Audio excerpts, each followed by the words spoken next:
Hello guys, welcome back to my channel once again. आज हम लोग सबसे पहले बात करने वाले एलविस यादव के बारे में। पहलगाम में जो भी वो आप सबको पता ही होगा, तो एलविस यादव की फ्रेंड भी वहां पे थी। तो एलविस यादव ने अपने ब्लॉग में सारी चीज को एक्सप्लेन किया। तो फ्रेंड वहां पे मौजूद थी, उनका नाम हिमांशी था। तो एलविस यादव इस ब्लॉग में सारा कुछ एक्सप्लेन करते कि वहां पे कैसे कुछ और क्या क्या हुआ था। उन्होंने अपने ब्लॉग वीडियो में सारा कुछ को एक्सप्लेन किया। वो क्या कुछ कहते हैं, मैं एक छोटा सा क्लिप लगाता हूँ, आप जरूर देखना। बट वो सारे कुछ देखने से पहले आप अपना पहले ओपिनियन बताओ, आपका पहलगाम के ऊपर लेकर के क्या ओपिनियन है, मुझे कमेंट करके जरूर बताना। ऐसे एंटरटेनमेंट न्यूज के लिए मेरे चैनल को सब्सक्राइब कर लो, वीडियो को लाइक कर दो, कमेंट जरूर करना। वाली क्लास में पढ़ती थी हिमांशी।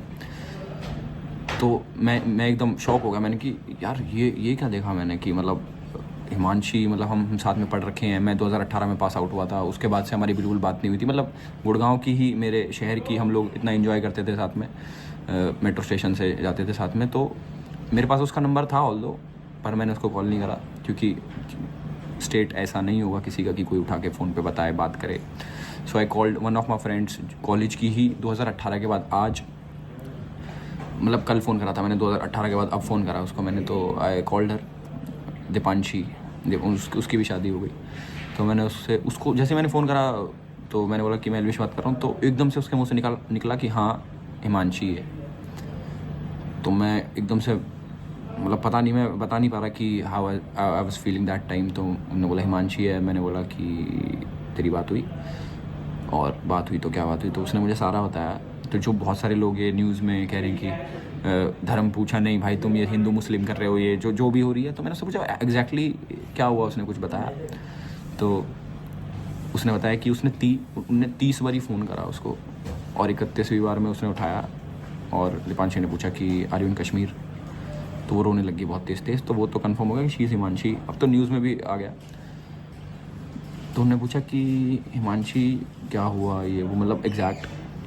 तो जो ये लोग आ रहे हैं ना प्रोपोगेंडा चलाने वाले, कि नहीं नहीं भाई वो भी तो है, उसमें एक और भी तो है, मरा है, जो देखो वो धर्म पूछ के होता तो उसको क्यों मारते, ये वो। तो उन्होंने, हिमांशी ने सब बताया कि ऐसे ऐसे उन्होंने पूछा, नाम पूछा, और सारी चीज़ें हुई। मतलब जो धर्म पूछ के मारने वाली बात है वो बिल्कुल सही बात है।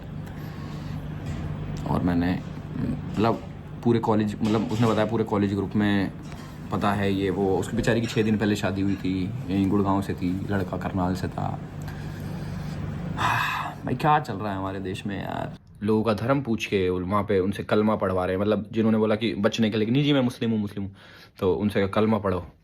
अब किसी ने झूठ बोला, उसको पढ़ना नहीं आता, तो उनके पैंट नीचे करके चेक कर रहे हैं कि ये मुसलमान है या नहीं है। भाई मैं तो पता एक चीज़ मानता हूँ कि ऐसे लोगों को, पता नहीं ये जो कहते हैं जन्नत मिलेगी, हमें जन्नत मिलेगी, भाई साहब तुम्हें नरक में भी जगह नहीं मिलेगी। जब पहलगाम के ऊपर बात हुई रहा तो खान सर भी अपने चैनल पे एक वीडियो अपलोड करते जिसमें कि बहुत ही ब्रीफली बात करते हैं उस केस को लेकर के। और वो बस बात ही नहीं करते बल्कि पाकिस्तान की हिपोक्रेसी को एकदम बहुत ही बुरा तरीका से एक्सपोज कर देते हैं। और वो क्या कुछ कहते हैं आप जरूर देखना। मैं उनके वीडियो से एक छोटा सा क्लिप लगाता हूँ, अगर आपको उनका पूरा वीडियो देखना था, उनके चैनल पे जाकर के देख सकते, जिसमें कि बहुत ही अच्छे तरीका से एक्सप्लेन किया। ये रहा वीडियो एक छोटा सा। सरकार को बताना, मतलब इन्हें पता है कि ये सरकार को बात बताया जाएगा। दूसरी बात, जाति धर्म पूछा गया, हिंदू हो कि नहीं, कलमा पढ़ो। और उसके बाद कोई लोग कह रहे हैं कि आतंकवादी का धर्म नहीं होता है। कलमा कौन धर्म का आदमी पढ़ाता है जी?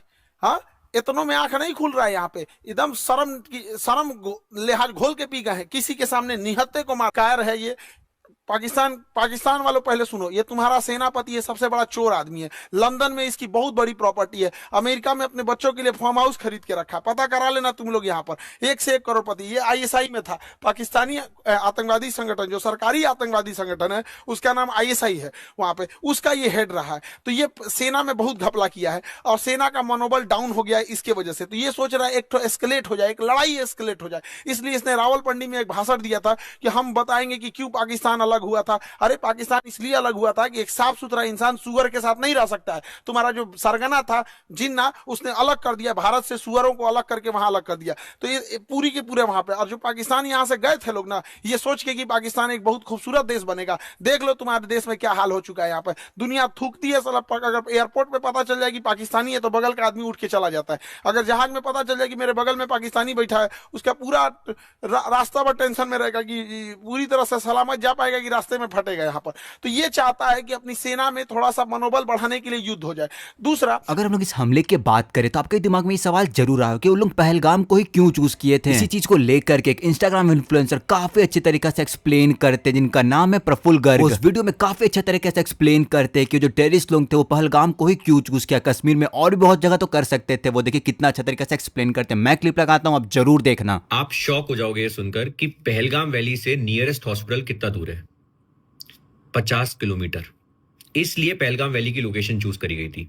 मैंने आज पूरा दिन इसी चीज में स्पेंड किया कि ये क्यों लोकेशन चूज करी, क्या हुआ एग्जैक्टली। अगर मैं आपको बताऊं तो ये जो टेररिस्ट थे ये कैमोफ्लेज जर्सी में थे, जो हमारी आर्मी की होती है कंफ्यूज करने के लिए। और इनमें से 2 टेररिस्ट ने क्या किया, कुछ लोगों को अलग लोकेशन में लेके गए। फिर उनमें से एक टेररिस्ट ने मेल्स को अलग कर दिया और फीमेल्स और चिल्ड्रन को अलग कर दिया। इसके बाद जो दूसरा टेररिस्ट था उसने इन मेल टेररिस्ट से पूछा कि तुम्हारा रिलीजन क्या है। जब उन्होंने अपना रिलीजन बताया, डबल बार कंफर्म करने के लिए उनको कलमा पढ़ने को बोला। मैं आपको पढ़ के सुनाता हूं क्योंकि मैं किसी रिलीजन का गलत नहीं बोलना चाहता कुछ भी। तो कलमा मुस्लिम से बोला जाता है। अगर वो बोल पाते तो उन्हें लगता है कि ये मुस्लिम है, तो ऐसे बोलते हैं लोग, ला इलाहा इल्ला अल्लाह मोहम्मदुर रसूल अल्लाह, जिसका मतलब होता है there is none worthy of worship except God, जो इनके लिए अल्लाह होते हैं। Mohammed is the messenger of God. जो नहीं बोल पाया, उसके बाद उनकी पैंट उतारी और चेक किया कि इनका सर्कमसिशन सर्जरी हुई है कि नहीं, जो मुस्लिम्स में कराते हैं लोग। और अगर नहीं हुई है तो उन्हें कंफर्म हो गया कि ये इंसान हिंदू है, और उनको मार दिया उनके बच्चे के सामने, उनकी बीवी के सामने। ये हुआ एग्जैक्टली।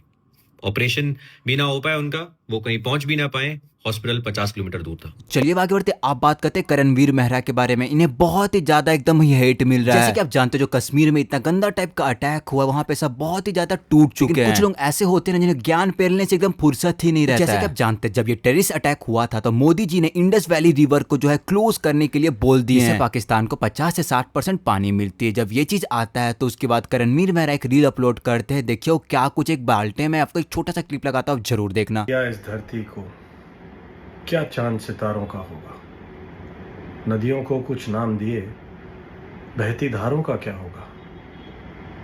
शिव की गंगा भी पानी है, आबे जमजम भी पानी है, पंडित भी पिए मौला भी पिए, तो पानी का मजहब क्या होगा। एक है सूरज चांद है एक हवा में सांस है सबकी, तो पूछो इन फिरका परस्तों से, अब हवा भी क्या नहीं चलाओगे। नस्लों का जो करे बंटवारा, रहबर वो कौम का ढोंगी है। सवाल तो बस एक ही है, क्या अल्लाह ने मंदिर तोड़ा था या राम ने मस्जिद तोड़ी है। बांट दिया इस धरती को, कोई हिंदू है, कोई मुसलमान, कोई सिख, कोई ईसाई, बस सबने इंसान ना होने की है कसम खाई।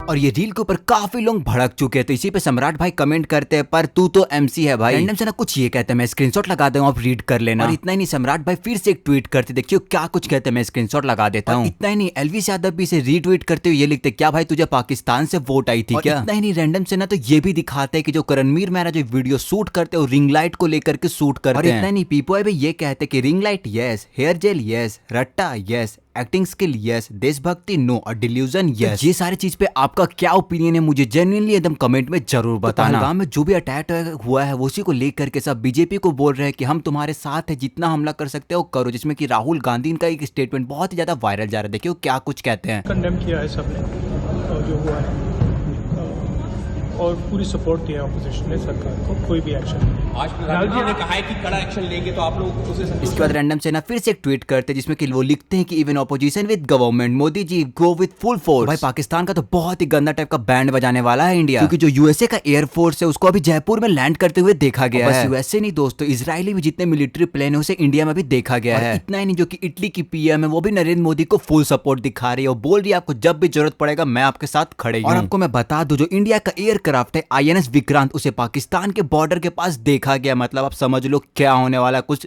तबाही होने वाला है। तो दोस्तों आज के लिए इतना ही, मिलते हैं नेक्स्ट वीडियो में। आपको इस पे क्या कहना मुझे कमेंट करके जरूर बताना। आप आज का सबसे बेस्ट न्यूज आपको कौन सा लगा वो भी मुझे कमेंट करके जरूर बताना। बाय दोस्तों।